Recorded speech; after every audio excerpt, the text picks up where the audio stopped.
No. Good afternoon. Dr. Alfred Dawes, Member of Parliament for South East St. Catherine and Shadow Minister of Health and Wellness. When Hurricane Melissa hit Jamaica, it was a catastrophic natural disaster. If we continue on this path where the government maintains hegemony over the distribution of aid and access to the most vulnerable communities by volunteers, if they try to do it alone, we will have an even more catastrophic man-made disaster. We are seeing a humanitarian crisis unfold before our very eyes.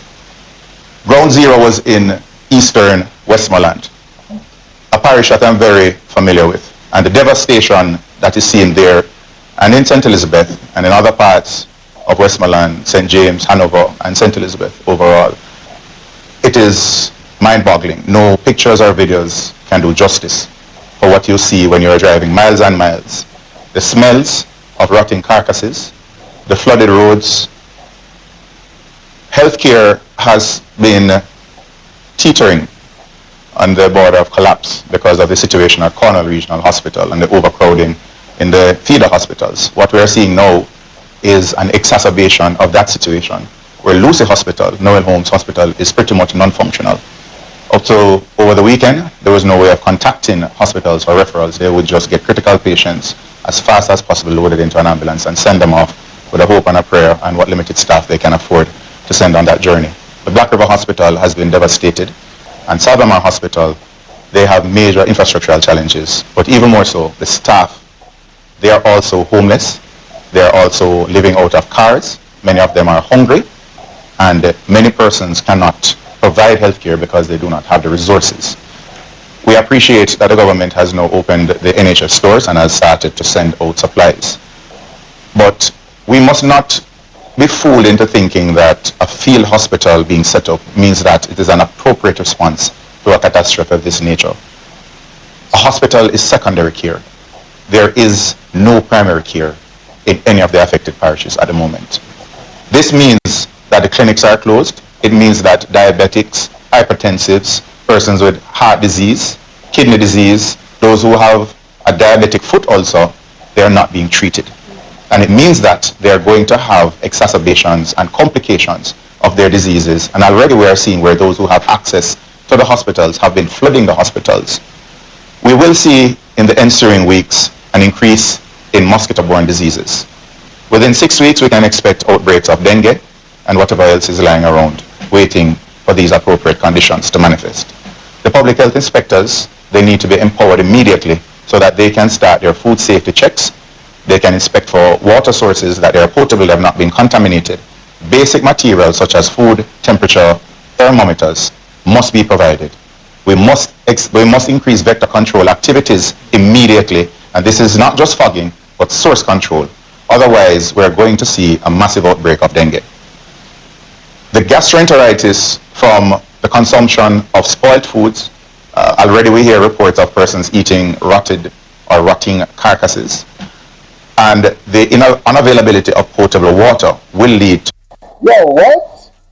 Did he just say people are eating rotten carcasses?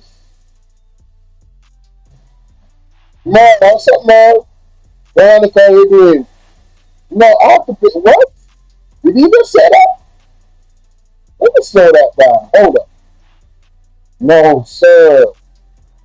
Nah. I hope I didn't just... I hope I'm mistaken. Wait a minute.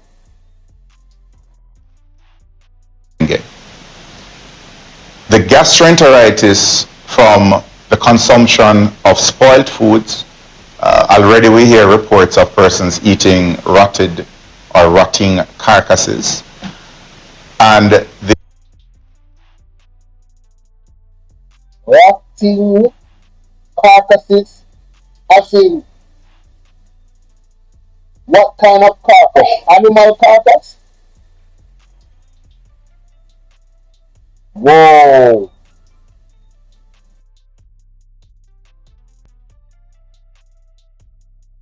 Rotted foods.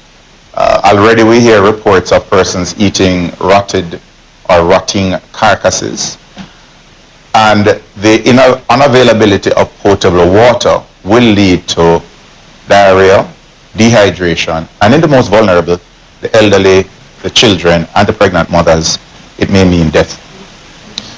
We do not know what the true death toll is from the hurricane, but what we can expect is that if these public health issues are not addressed immediately, we're going to see far more deaths occurring in the aftermath of the storm in this man-made disaster than what occurred during the passage of Melissa, the natural disaster we're here to speak about. We must head this off. We must resource the hospitals. We must send relief staff to the hospitals. We must find a way to get health care in the communities that have been cut off up to recently and are still cut off. And the way we may fill that gap is by inviting and coordinating the hordes of volunteers who want to go in and give some health care. Medical missions have played a very important part in the provision of health care in far-flung communities. And it is this provision of primary care, the screening, the early intervention with the medications, the dressing of wounds, that have kept many persons from seeking health care at overcrowded hospitals. If we have dilapidated structures, if we have damaged structures that are understaffed, it is reasonable to ask that volunteers be coordinated to go and man these health centers in the rural communities through the different medical missions. So these things must be coordinated immediately. Organizations that want to donate food, and especially water, they must be accommodated. I've had complaints and I've tested the system myself, and I don't want to be overly critical. That is not the tone I want to project here today. But those who want to give are being frustrated by the process. And what is happening is that they are trying to make the journey themselves. The roads are blocked up. On our mission on Saturday, one of the buses broke down and the relief bus took about 4 or 5 hours to make what would normally be a 2-hour trip to relieve the staff that were left on that bus.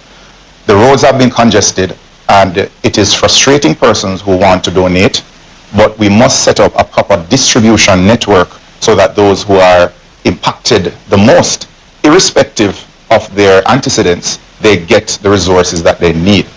It means not simply focusing on one particular area, but accepting that this hurricane tore through the entire western Jamaica, and we must not ignore the plight of those who are in one parish.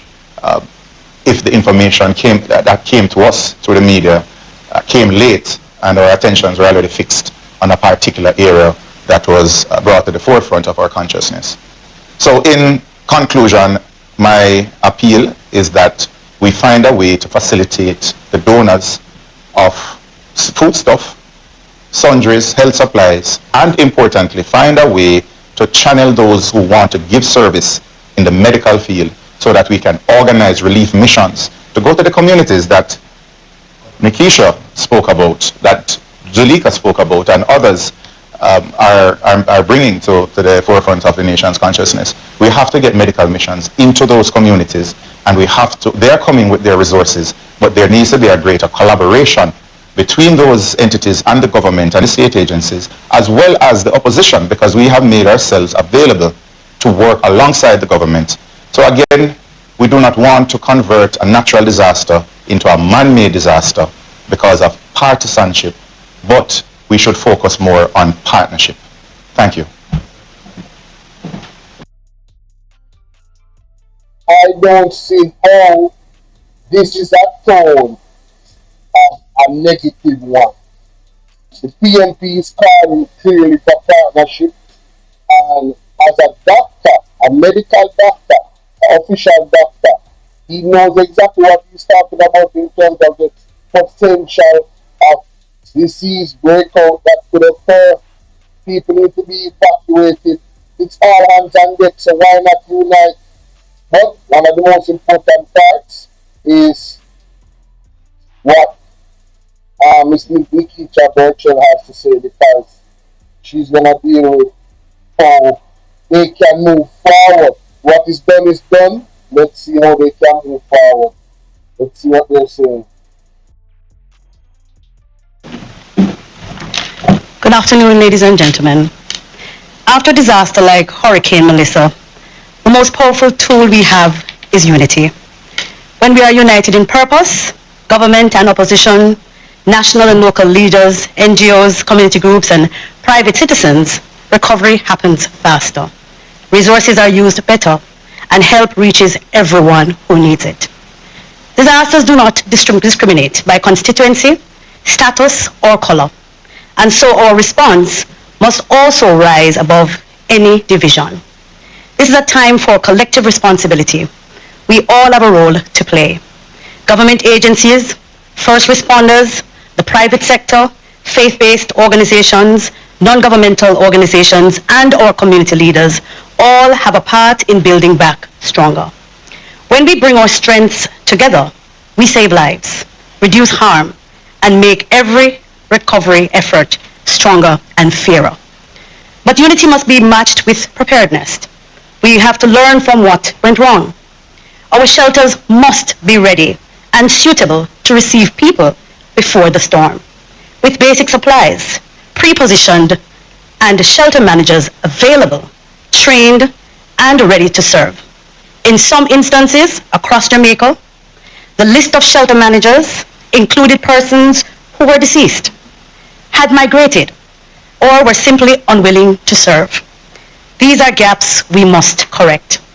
We must draw on the best practices of experts so that our communities become more resilient to future hazards. That means ensuring all stakeholders have a seat at the table. It means and includes government at both levels, our councillors, our mayors, our justices of the peace, and all who serve as stakeholders at the local level must have a seat at the table, including our opposition, who has not been included in any of these meaningful disaster preparedness or operational meetings.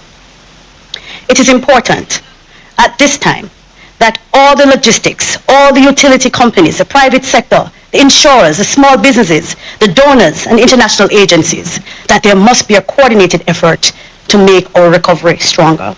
The media and communication platforms, academic institutions, and technical experts, most importantly, our vulnerable groups and survivors themselves must have a seat at the table. When we work together, the benefits are clear. Lives are saved and harm is reduced through coordinated action. Needs are prioritized and duplication avoided so that no community is left behind. Resources are used efficiently by pooling transport, storage, and funding. Expertise is shared, combining technical skills and local knowledge. Vulnerable groups are protected, including children, the elderly, and persons with disabilities. Public safety and essential services are restored faster, helping communities to recover. And most importantly, trust is built because people can see fairness and transparency. If we are to build true resilience, collaboration cannot happen only in crisis. It must be part of how we operate every day. That means maintaining open communication channels, sharing information, coordinating resources, and planning together before the next disaster strikes. The opposition stands ready to work with the government to strengthen our systems and ensure that every Jamaican, wherever they live, can depend on fair and transparent support in times of need. Let us commit to building partnerships and putting people first. When we work together, Jamaica is stronger, and we lead with compassion, coordination, and accountability. Recovery is not just possible, it is inevitable. Thank you. Oh, come on. What more do you want from the opposition? They are calling for the unity of the government, not just in crisis, hear what you said, but even before the crisis, so they can prepare together for crises like this. This is a call to action, not just for now, but for the future.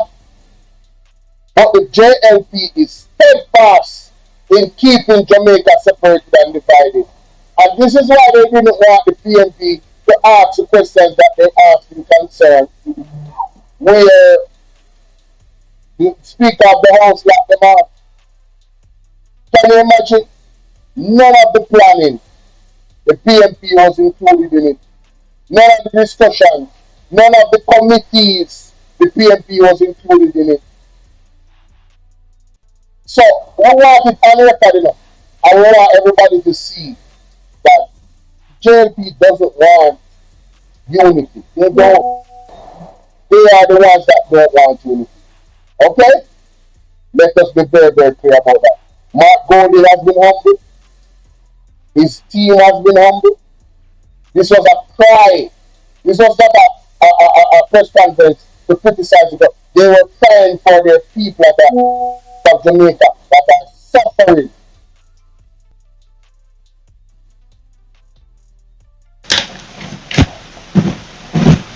So we'll now open the floor for questions.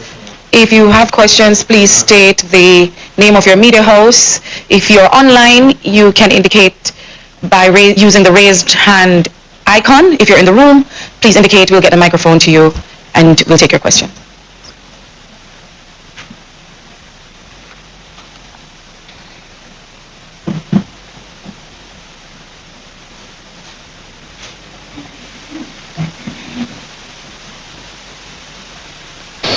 This question is for Mr. Buchanan and Ms. Jess.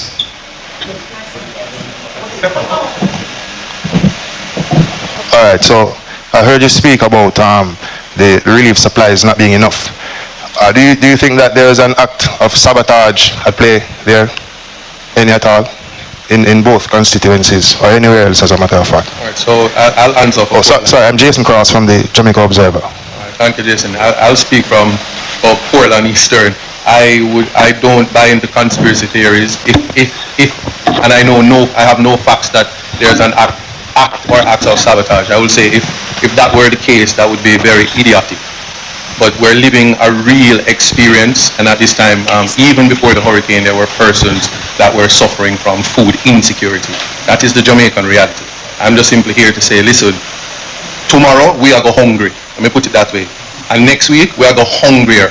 And a hungry man is an angry man. So if somebody is sabotaging, woe be unto you. Thank you. In the case of northeastern St. Elizabeth, I suspect it is perhaps a situation where the government has their hands entirely full. I think it's quite an overwhelming situation having to deal with an unprecedented act of nature. We've never had a Category 5 hurricane, and so I would hope that no one in their right mind and operating with good heart could deliberately wish to punish residents by withholding food and other basic necessities. So I hope it is an oversight and not that which you have suggested. You know, I need to learn how to answer questions like these liars. Oh, that was perfect. Isaac, you know, you're a liar, so thank you, you're not going to liars deal with facts. But the way how they answer that, you know, I hope that they were not that idiotic. And the way Isaac said, a hungry man is an angry man. That would be really stupid, isn't it?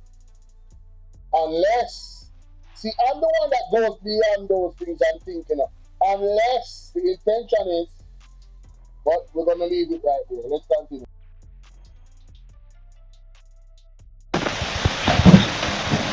Good afternoon, Camille Williams with Television Jamaica and Radio Jamaica 94 FM. I have two questions, and this goes out to, because this is about MPs, anyone I think can take this. So the first question is, how much money would MPs need to adequately respond to the need?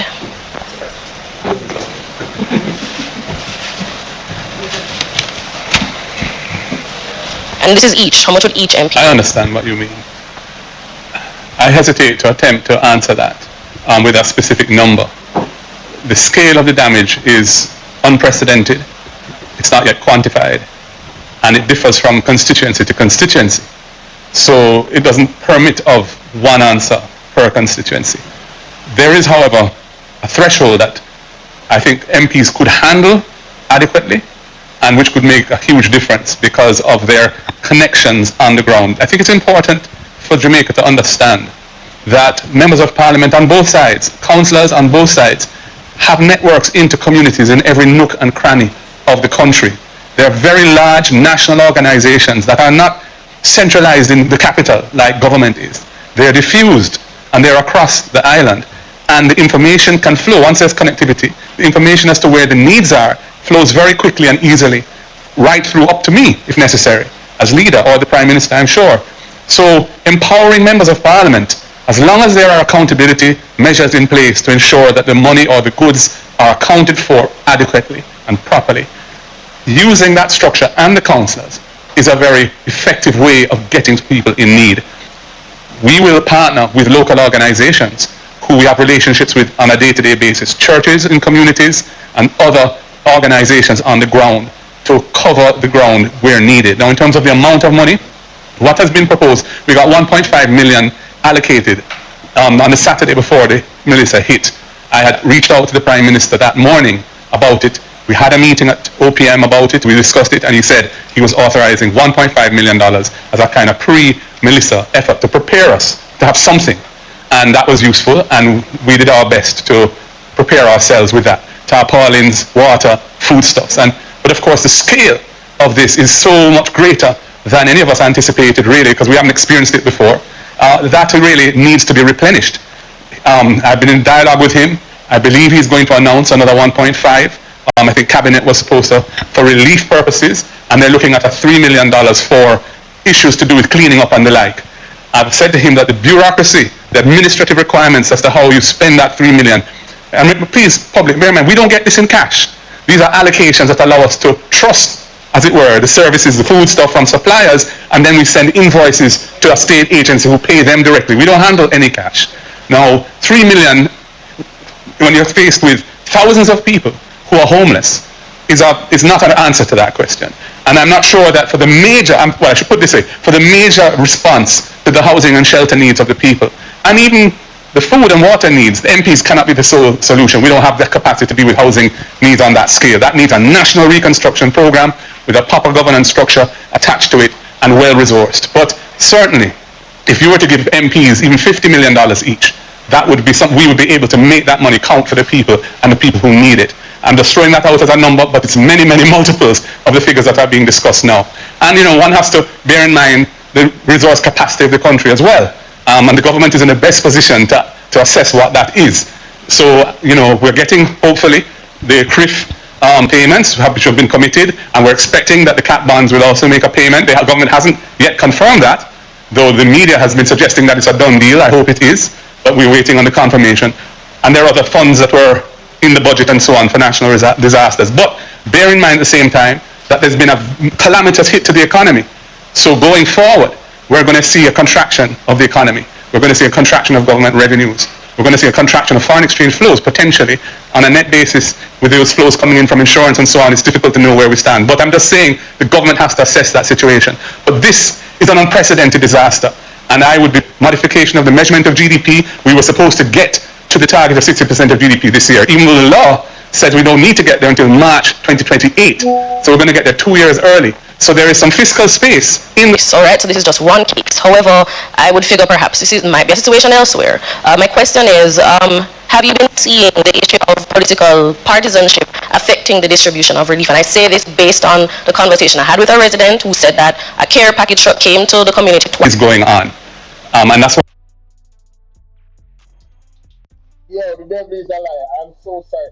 I hope that radio station, Radio Jamaica, I hope that they put out that audio of that young lady asking that question, because it appears that she was told by a resident that there was some partisanship behavior with their packages, meaning because the people in my PNP they are not JLP, and then most of them are not JLP, they didn't get any help in the care packages.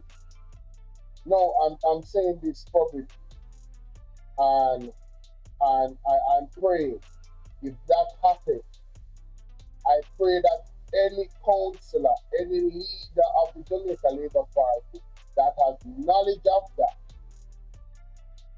and they actually sanction that and support that, I wish that God visit them very swiftly with judgment. I pray that God visits them very swiftly with judgment, because you are a special type of people.